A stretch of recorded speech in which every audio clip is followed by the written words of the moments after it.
Dear students, welcome to my channel. আৰু আমি last ক্লাছত কুলম্বছ ল লৈকে চাইছিলোঁ আৰু কুলম্বছ ল ৰেকৰ্ডিং দুটা ষ্টেচনাৰী পইণ্ট চাৰ্জেছৰ মাজৰ ফ'ৰ্চ অফ এট্ৰেকশ্যন বা ফ'ৰ্চ অফ ৰিপালশ্যনৰ ভেলুটো F = K Q1 Q2 বাৰ স্কুৱেৰ আৰু সেই ফ'ৰ্চটোৰ ডিৰেকশ্যনটো সদায় দুটা চাৰ্জ বডি কানেক্টিং লাইনডালৰ এলং হয়। এইখিনিলৈকে চাইছিলোঁ। এতিয়া আজিৰ টপিকটোলৈ আমি আগবাঢ়িছোঁ আৰু সেই টপিকটো হ'ল ভেক্টৰ ফৰ্ম অফ কুলম্বছ ল। এতিয়া ভেক্টৰ ফৰ্ম মানে কি হয়? ভেক্টৰ ফৰ্ম মানে যিটো এক্সপ্ৰেছনত মেগনিটিউড আৰু ডিৰেকশ্যন দুইটা ইনক্লুড থাকে সেইটোকে কয় ভেক্টৰ ফৰ্ম। এতিয়া কুলম্বছ লৰ ভেক্টৰ ফৰ্ম মানে কি হ'ব? কুলম্বছ লটো যিহেতু ফ'ৰ্চৰ লগত ৰিলেটেড, গতিকে সেই ফ'ৰ্চটোৰ মেগনিটিউড আৰু ডিৰেকশ্যন দুইটা ইনক্লুড কৰাই যিটো মেথমেটিকেল এক্সপ্ৰেছন পাম সেইটো হ'ব কুলম্বছ লৰ ভেক্টৰ ফৰ্ম। এতিয়া এই টপিকটোলৈ যোৱাৰ আগত আমাক ক্লাছ 11ৰ অলপমান বেচিক্স দৰকাৰ হয় আৰু সেইখিনি মই তোমালোকক কৈ দিছোঁ। প্ৰথম টপিকটো হ'ল পজিশ্যন ভেক্টৰ। এতিয়া যিকোনো এটা পইণ্টৰ পজিশ্যন ভেক্টৰ মানে কি? এটা পইণ্টৰ লোকেশ্যনটো বা সেই পইণ্টৰ লোকেশ্যনটো উইথ ৰেচপেক্ট টু অৰিজিন দেখুৱাই যিটো আমি ভেক্টৰ পাম সেইটোকে কয় পজিশ্যন ভেক্টৰ। এতিয়া এক্সাম্পলৰ কাৰণে আমি এটা পইণ্ট কনচিডাৰ কৰোঁ। ইয়াতে এটা পি পইণ্ট আছে, এই পইণ্টৰ কোঅৰ্ডিনেট x1 y1। এতিয়া এই পি পইণ্টৰ পজিশ্যন ভেক্টৰক আমি r ৰে ডিনোট কৰোঁ আৰু পি পইণ্ট কাৰণে এইটো হ'ব আৰ পি আৰু আৰ পিটো কি হ'ব? এতিয়া চিম্পলি পি পইণ্টটো আৰু অৰিজিন কানেক্টিং যিডাল লাইন, এই লাইনডালে আৰ পিক ৰিপ্ৰেজেণ্ট কৰিব আৰু আৰ পিৰ ভেলুটো কিমান হ'ব সেইটো আমি চাই লওঁ। এতিয়া পি পইণ্টৰ যিটো কোঅৰ্ডিনেট দি আছে x1 y1, ইয়াৰ মিনিংটো কি? এক্সৰ ফালে x1 ঘৰ, দেন ৱাইৰ ফালে y1 ঘৰ গ'লে আমি এইটো p1টো পাম, পিটো পাম। গতিকে ইয়াক যদি আমি ভেক্টৰ নিচিনাকৈ ট্ৰিট কৰোঁ, এক্সৰ ফালে x1 মিনছ কি হ'ব? x1 i কেপ, দেন ৱাইৰ ফালে y1 means y1 j Cape আৰু এইটো আৰ পিটো অলৰেডি আছে। গতিকে এই যিটো আমাৰ ট্ৰাইংগল হ'ল, এই ট্ৰাইংগলটো তিনিটা ভেক্টৰেৰে ফৰ্ম হৈছে। এটা হ'ল x1 i Cape, y1 j Cape আৰু এইটো আৰ পি।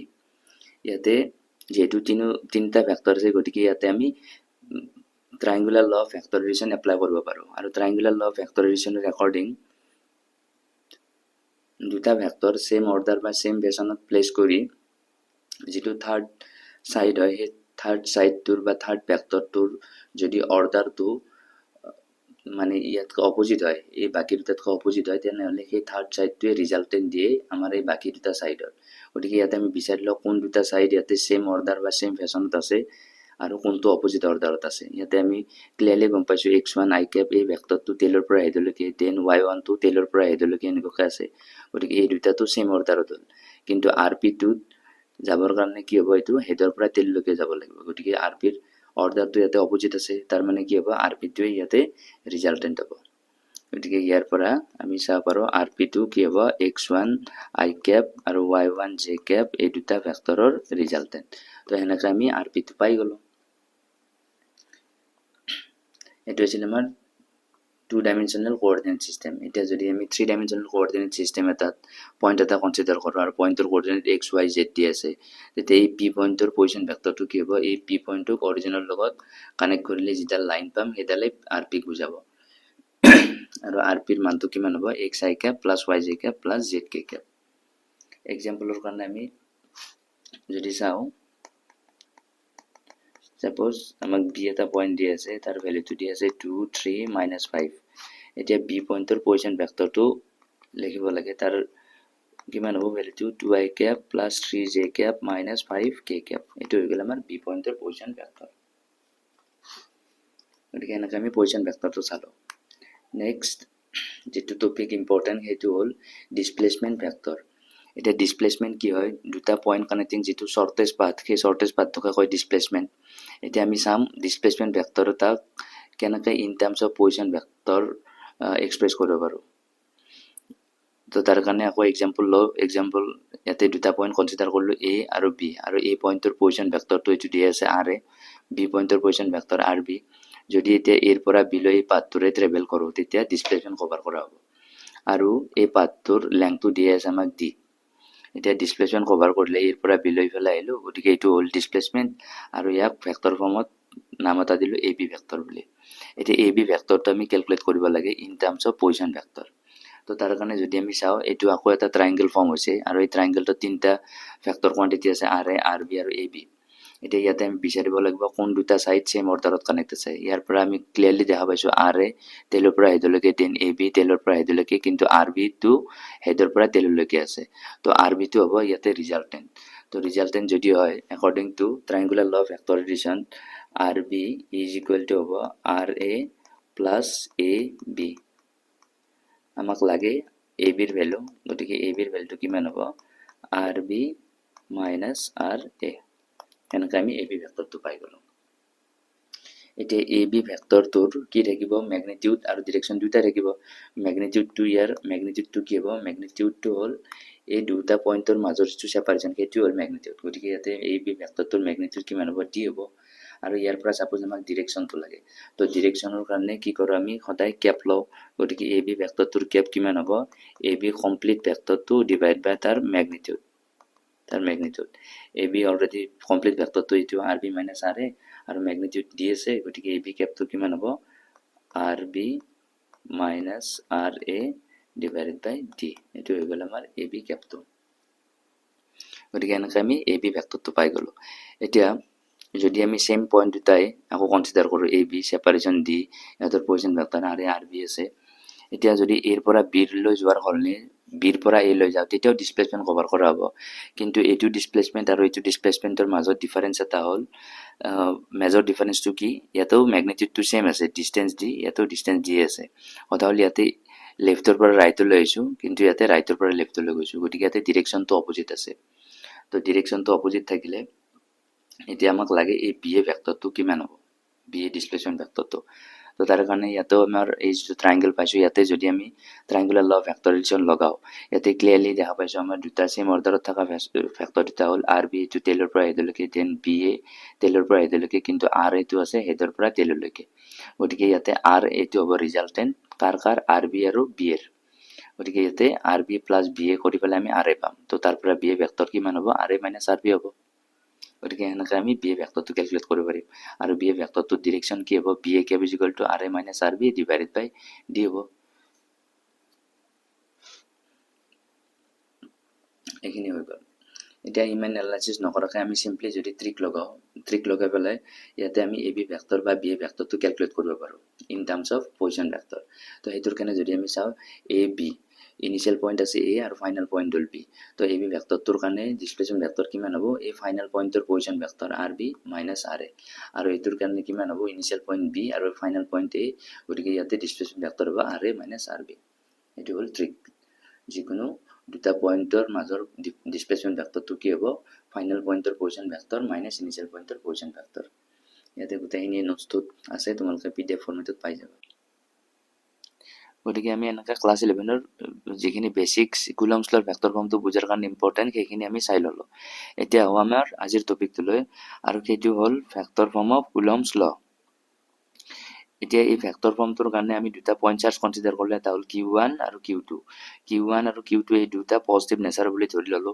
q1 ৰ পজিশনটো হ'ল a পইণ্টত প্লেস কৰিছো আৰু q2 b পইণ্টত প্লেস কৰিছো আৰু a পইণ্টৰ পজিশন ভেক্টৰ r a আৰু b পইণ্টৰ পজিশন ভেক্টৰ r b আৰু a আৰু b পইণ্টৰ মাজৰ সেপাৰেশনটো r বুলি আমি ধৰি লৈছো এটা যেহেতু দুটা পজিটিভ চাৰ্জ গতিকে দুটাৰ মাজত কি হ'ব ফোৰ্স এটা আহিব আৰু সেই ফোৰ্সটো কি হ'ব ৰিপালসিভ হ'ব আৰু সেই ফোৰ্সটোৰ মানটো কিমান হ'ব f is equal to k q1 q2 by r square এতিয়া যেহেতু দুটা পজিটিভ চাৰ্জ গতিকে q1 এ q2 ৰ ওপৰত এটা ফোৰ্স লগাব আৰু সেই ফোৰ্সটোৰ ডিৰেকশনটো ইফালে হ'ব এই দুটা চাৰ্জ কানেক্টিং লাইনডালৰ পৰা ইফালে এই লাইনডালৰ এলঙে হ'ব কিন্তু লাইনডালৰ পৰা ইফালে দূৰত ঠিক তেনেকৈ q2 পজিটিভ আৰু q1 ও পজিটিভ গতিকে q2 এ q1 ৰ ওপৰত এটা ফোৰ্স লগাব আৰু এই লাইনডালৰ এলঙে হ'ব আৰু ইয়াৰ ডিৰেকশন হ'ব ইফালে এতিয়া এই দুটা ফোৰ্স এই ফোৰ্স কেইটাৰ আমি নাম দিছো এনেকৈ এফ বি এ মানে এইটো বিত থকা চাৰ্জটোৰ ওপৰত এত থকা চাৰ্জটো মানে force on B due to এ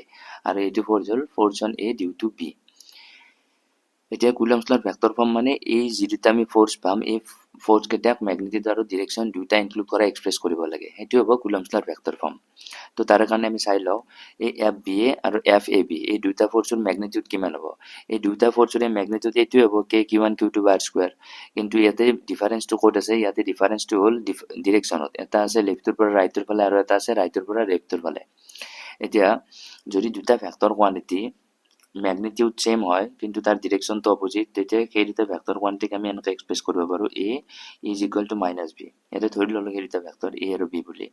ইয়াতে এ আৰু বিৰ সলনি আমাৰ ফ'ৰ্চ আছে, গতিকে ফ'ৰ্চ কি হ'ব F A B is equal to কি হ'ব minus of F B A. গতিকে ভেক্টৰৰ ক্ষেত্ৰত মাইনাছ চিনটোৱে কি বুজায় ডিৰেকশ্যনটো অপজিট বুজায়। তাৰ মানে এতিয়া কুলম্বছ লৰ ভেক্টৰ ফৰ্মৰ কাৰণে এই দুটা ফ'ৰ্চকে আমি এক্সপ্ৰেছ কৰিব লাগে, কিন্তু ইয়াতে যদি আমি এটা ফ'ৰ্চৰ ভেক্টৰ ফৰ্ম পাওঁ তেনেহ'লে এইটো অট'মেটিকেলি ওলাই যাব, এইটোৰ আগত মাইনাছ চাইন মাল্টিপ্লাই কৰি দিলে আমি এফ এ বিটো পাই যাম। গতিকে আগে চাই লওঁ আমি এফ বি এৰ ভেক্টৰ ফৰ্মটো। তো এফ বি এৰ ভেক্টৰ ফৰ্মৰ কাৰণে চাই লওঁ এক্সপ্ৰেছন এফ বি এ ভেক্টৰটোৰ কি থাকিব মেগনিটিউড থাকিব, লগতে এফ বি এৰ ডিৰেকশ্যন থাকিব। এফ বি এৰ মেগনিটিউডটো কে Q one Q two by R square এইটো হ'ব, আৰু এফ বি এৰ যিটো ডিৰেকশ্যন সেই ডিৰেকশ্যনটো আমি ইয়াতে জানো ডিৰেকশ্যনটো লেফ্টৰ পৰা ৰাইটৰ ফালে হ'ব, আৰু এই ডিৰেকশ্যনটো আমি মেথমেটিকেলি এক্সপ্ৰেছ কৰিব জানিব লাগিব। এতিয়া এই যিটো ডিৰেকশ্যন এই ডিৰেকশ্যনটো কেলকুলেট কৰিবৰ কাৰণে আমি ডিছপ্লেচমেণ্ট ভেক্টৰৰ হেল্প ল'ম। কেনেকৈ যদি মই এৰ পৰা বি লৈ আহোঁ তেতিয়া কি হ'ব এফ বি এৰ ডিৰেকশ্যনতে মুভ কৰা হ'ব, গতিকে এ বিৰ ডিৰেকশ্যনটো আমি এফ বি এৰ ডিৰেকশ্যনৰ কাৰণে ইউজ কৰিব পাৰিম। তো এ বিৰ ডিৰেকশ্যনটোতো আমি অলৰেডি কেনেকৈ কেলকুলেট কৰে চাইছোঁ ওপৰত, গতিকে এ বিৰ ডিৰেকশ্যনটো ইয়াতে সেইকাৰণে লিখিছোঁ এফ বি এৰ ডিৰেকশ্যনটো কাৰ ডিৰেকশ্যনৰ লগত ছেম হ'ব এ বিৰ ডিৰেকশ্যনৰ লগত, আৰু এ বিৰ ডিৰেকশ্যনটো কি হ'ব এ বি কমপ্লিট ভেক্টৰটো ডিভাইড বাই তাৰ মেগনিটিউড, আৰু এ বি ভেক্টৰটো কি হ'ব ফাইনেল পইণ্টৰ পজিশ্যন ভেক্টৰ মাইনাছ ইনিচিয়েল পইণ্টৰ পজিশ্যন ভেক্টৰ, আৰু তাৰ মেগনিটিউডটো কিমান আছে আৰ আছে ছেপাৰেশ্যনটো, আৰু এইখিনিতো মেগনিটিউড আছিলে এফ বি কে কিউ ওৱান কিউ টু এনে কণ্টিনিউ আছে। এতিয়া তলৰ এইখিনি যদি চাওঁ আমাৰ ইয়াতে আৰ স্কুৱাৰ আছে ইয়াতে আৰ, গতিকে এইখিনি কিমান হ'ব আৰ কিউব হ'ব, কে কিউ ওৱান কিউ টু বা আৰ কিউব, আৰু ছাইডত এইখিনি আৰ বি মাইনাছ আৰ এ থাকিল, গতিকে সেনেকৈ আমি এফ বিটো পাই গ'লোঁ। আৰু এই যিটো এক্সপ্ৰেছন ইয়াতে মেগনিটিউড আৰু ডিৰেকশ্যন দুটা ইনক্লুড আছে, গতিকে হৈ গ'ল আমাৰ এইটো ফ'ৰ্চৰ ভেক্টৰ ফৰ্ম। এতিয়া এফ বি এৰ সহায়ত আমি এফ এ বিটো কেলকুলেট কৰিব পাৰিম। এফ এ বিটো কি হ'ব minus of F B A, গতিকে এই ফ'ৰ্চৰ এক্সপ্ৰেছনটোৰ আগত মাইনাছ চাইন লগালে হ'ল, পালোঁ এইটো minus K Q one Q two বা R cube into R B minus R A. এতিয়া এই মাইনাছটো যদি ভিতৰত মাল্টিপ্লাই কৰোঁ তেতিয়া কি হ'ব কে কিউ ওৱান কিউ টু বা আৰ কিউব ইনটু আৰ এ মাইনাছ আৰ বি। হৈ গ'ল এনেকৈ আমাৰ এফ এ বি আৰু এফ বি এৰ ভেক্টৰ ফৰ্ম, আৰু এইটো হৈছিল কুলম্বছ লৰ ভেক্টৰ ফৰ্ম। তাৰপিছৰ টপিকটো হ'ল লিমিটেশ্যনছ অফ কুলম্বছ ল। কুলম্বছ লৰ সীমাবদ্ধতা। কুলম্বছ লটো সদায় কেনেকুৱা চাৰ্জৰ কাৰণে এপ্লাই হয়, সদায় পইণ্ট চাইজৰ চাৰ্জৰ কাৰণে, মানে এক্সটেণ্ডেড চাৰ্জ বডিজৰ কাৰণে কুলম্বছ ল ইনভেলিড। এক্সটেণ্ডেড চাৰ্জ বডিজৰ কাৰণে কুলম্বছ ল ইনভেলিড হোৱাৰ কাৰণটো হ'ল যদি আমি দুটা এক্সটেণ্ডেড চাৰ্জ বডি এনেকৈ ক্ল'জলি ৰাখোঁ তো তেতিয়া ইয়াতে যদি আমাৰ ছেপাৰেশ্যন লাগে, ছেপাৰেশ্যনটো এই দুটা চাৰ্জ বডিজৰ মাজত ছেপাৰেশ্যন, এইটোও এটা ছেপাৰেশ্যন, এইবোৰো ছেপাৰেশ্যন, এইবোৰ ছেপাৰেশ্যন, গতিকে ইয়াতে ফিক্স আমাৰ ছেপাৰেশ্যনটো নাথাকিব, আৰু ফিক্স ছেপাৰেশ্যন নাথাকিলে আমি সেই ফ'ৰ্চৰ ভেলুটো কেলকুলেট কৰিব নোৱাৰিম। গতিকে সেইকাৰণে পইণ্ট চাইজৰ বুলি যদি ধৰি লওঁ তেতিয়া এই ছেপাৰেশ্যনটো এইটো কনষ্টেণ্ট থাকে, আৰু কনষ্টেণ্টটোৰ কাৰণে আমি তাতে সেই ফৰ্মুলাটোত আমি পুট কৰি দিব পাৰোঁ F is equal to K Q one Q two by R square. গতিকে সেইকাৰণে পইণ্ট চাইজৰ চাৰ্জৰ কাৰণে কুলম্বছ ল ভেলিড। তাৰপিছত next charges should be stationary. Coulomb's লৰ কাৰণে ষ্টেচনাৰী পইণ্ট চাৰ্জে কনচিডাৰ কৰোঁ আমি, যদি চাৰ্জ মুভ কৰে তো তাৰ কাৰণে কি হয় মেগনেটিক ফিল্ড আহিব, আৰু সেই মেগনেটিক ফিল্ডৰ কাৰণে আকৌ চাৰ্জে ফ'ৰ্চ পাব, গতিকে তেতিয়া পিয়'ৰ মানে ইলেক্ট্ৰষ্টেটিক ফ'ৰ্চ নাথাকিব। গতিকে সেইবোৰ কমপ্লেক্সিটি দূৰ কৰিবৰ কাৰণে ষ্টেচনাৰী পইণ্ট চাৰ্জ আমি কনচিডাৰ কৰোঁ। Next the separation between the charges must be greater than 10 to the power minus 15 metre. এতিয়া 10 to the power minus 15 মিটাৰটো কি, এইটো কি ডিষ্টেঞ্চ হয়, এইটো হ'ল এটা নিউক্লিয়াছৰ চাইজ। যদি আমি এই ছেপাৰেশ্যনতকৈও কম ছেপাৰেশ্যনত দুটা চাৰ্জ ৰাখোঁ তেতিয়া তাতে ইলেক্ট্ৰষ্টেটিক ফ'ৰ্চ নহয়, তাতে ষ্ট্ৰং নিউক্লিয়াৰ ফ'ৰ্চ আহি যাব, গতিকে তেতিয়া তাতে দুটা প্ৰটনৰ মাজত ৰিপালচিভ ফ'ৰ্চ নহয়, তাতে ষ্ট্ৰং নিউক্লিয়াৰ ফ'ৰ্চ এট্ৰাকশ্যন টাইপৰ নিউক্লিয়াৰ ফ'ৰ্চ আহি যাব। গতিকে সদায় পইণ্ট চাৰ্জ দুটা ছেপাৰেশ্যনটো সদায় এই যিটো আমাৰ ভেলু আছে এই ভেলুটোতকৈ বেছিত প্লেচ কৰিব লাগিব, মানে 10 to the power minus 15 মিটাৰতকৈ বেছি ছেপাৰেশ্যনত আমি প্লেচ কৰিব লাগিব চাৰ্জকেইটা। গতিকে এইকেইটা আছিল লিমিটেশ্যন। গতিকে ইয়াৰ পিছত নেক্সট টপিকটোলৈ আমি আগবাঢ়িছোঁ, সেইটো হ'ল প্ৰিন্সিপল অফ ছুপাৰপজিশ্যন। এতিয়া দুটা যদি চাৰ্জ বডি থাকে তেনেহ'লে এটাই আনটোৰ ওপৰত কিমান ফ'ৰ্চ লগাব সেই ভেলুটো আমি কুলম্বছ লৰ সহায়ত ইজিলি কেলকুলেট কৰিব পাৰোঁ। এতিয়া এটা ছিষ্টেমত যদি দুটাতকৈ বেছি চাৰ্জ থাকে তেতিয়া তাৰে যিকোনো এটা চাৰ্জ বডিজৰ ওপৰত কিমান নেট ফ'ৰ্চ হ'ব সেই নেট ফ'ৰ্চৰ ভেলুটো কেলকুলেট কৰিবৰ কাৰণে ছুপাৰপজিশ্যন প্ৰিন্সিপলটো দৰকাৰ হয়। আৰু ছুপাৰপজিশ্যন প্ৰিন্সিপলৰ ৰেকৰ্ডিং ইয়াতে ষ্টেটমেণ্টটো হ'ল if there are more than 2 charges in a system, যদি এটা চিষ্টেমত দুটাতকৈ বেছি চাৰ্জ থাকে, the net force on any charge, যিকোনো এটা চাৰ্জৰ ওপৰত নেট ফ'ৰ্চটো কি হ'ব, is the vector sum of all the individual forces acting on it, যিমানকেইটা ইণ্ডিভিজুৱেল ফ'ৰ্চ তাতে এক্ট কৰি আছে গোটেইকেইটা ইণ্ডিভিজুৱেল ফ'ৰ্চৰ ফেক্টৰ এডিশ্যনৰ ইকুৱেল হ'ব। এইটো হ'ল ছুপাৰপজিশ্যন প্ৰিন্সিপল। তাৰ কাৰণে আমি যদি এটা এক্সাম্পল লওঁ, ইয়াতে মই মেনশ্যন কৰি ধৰিছোঁ, ইয়াতে ছাপ'জ এটা চাৰ্জ আছে কিউ নট, আৰু এই কিউ নটটোৰ ওচৰত ইয়াতে Q1, Q2, Q3 তিনিটা চাৰ্জ বডি প্লেচ কৰা আছে, আৰু কিউ নট আৰু Q1ৰ মাজত ছেপাৰেশ্যন R1 দিয়া আছে, দেন কিউ নট আৰু Q2ৰ মাজত ছেপাৰেশ্যন R2, কিউ নট আৰু Q3ৰ মাজত ছেপাৰেশ্যন R3। এতিয়া আমাক লাগে এই কিউ নটৰ ওপৰত যিটো নেট ফ'ৰ্চ হ'ব, সেই নেট ফ'ৰ্চৰ ভেলুটো কিমান হ'ব। এতিয়া সেই নেট ফ'ৰ্চটোত কোনে কোনে কণ্ট্ৰিবিউট কৰিব, আৰু গোটেইবোৰ যদি আমি পজিটিভ বুলি ধৰি লওঁ, পজিটিভ চাৰ্জ বুলি, তো এই কিউ নটৰ ওপৰত কোনে ফ'ৰ্চ লগাব, Q1 এটা ফ'ৰ্চ লগাব, আৰু তাৰ ডিৰেকশ্যন হ'ব ইফালে F1, কাৰণ দুটা চাৰ্জ বডি কানেক্টিং এই লাইনডালৰ এলং হ'ব এইটো। ঠিক তেনেকৈ কিউ নটৰ ওপৰত আৰু এটা ফ'ৰ্চ লগাব, এইটো Q2, আৰু তাৰ ডিৰেকশ্যন ইফালে হ'ব। নেক্সট কিউ নটৰ ওপৰত এই Q3 লগাব, আৰু তাৰ ডিৰেকশ্যন ইফালে হ'ব। গতিকে ইয়াতে কিউ নটৰ ওপৰত এনেকুৱাকৈ তিনিটা নিয়াৰ বাই চাৰ্জে তিনিটা ফ'ৰ্চ লগাব, F1, F2, F3। এতিয়া এই কিউ নটৰ ওপৰত যিটো নেট ফ'ৰ্চ হ'ব, সেই নেট ফ'ৰ্চটো এই ইণ্ডিভিজুৱেল যিমানকেইটা ফ'ৰ্চ পালোঁ, সেই ইণ্ডিভিজুৱেল ফ'ৰ্চ কেইটাৰ ভেক্টৰ এডিশ্যনৰ সমান। গতিকে এইটোৱে হ'ল আমাৰ প্ৰিন্সিপল অফ ছুপাৰপজিশ্যন। গতিকে এনেকৈ আমি এটা চাৰ্জ বডিৰ ওপৰত যিটো net force due to multiple charges কেনেকৈ কেলকুলেট কৰিব পাৰোঁ, আৰু F1 ভেলুটো কেলকুলেট কৰোঁতে বাকী চাৰ্জ কেইটাৰ ইনফ্লুৱেঞ্চ নাই বুলি ধৰি ল'ম। ঠিক তেনেকৈ F2ৰ ভেলুটো কেলকুলেট কৰোঁতে বাকী চাৰ্জ কেইটাৰ ইনফ্লুৱেঞ্চ নাই বুলি ধৰি ল'ম। Q3 ভেলুটো কেলকুলেট কৰোঁতে বা F3 ভেলুটো কেলকুলেট কৰোঁতে বাকীকেইটাৰ ইনফ্লুৱেঞ্চ নাথাকা বুলি ধৰি লওঁ আমি। গতিকে 1 by 1 কৰি পেলাই আমি এই ইণ্ডিভিজুৱেল ফ'ৰ্চবোৰ কেলকুলেট কৰিম, আৰু ফাইনেলি এফ নেটটো কেলকুলেট কৰিব কাৰণে গোটেইকেইটা আমি ফেক্টৰ ফৰ্মত এড কৰি দিম। গতিকে এইটো হ'ল ছুপাৰপজিশ্যন প্ৰিন্সিপল। ছুপাৰপজিশ্যন প্ৰিন্সিপলটো যেতিয়া দুটাতকৈ বেছি চাৰ্জ থাকিব তেতিয়া ছুপাৰপজিশ্যন প্ৰিন্সিপল এপ্লাই হয়।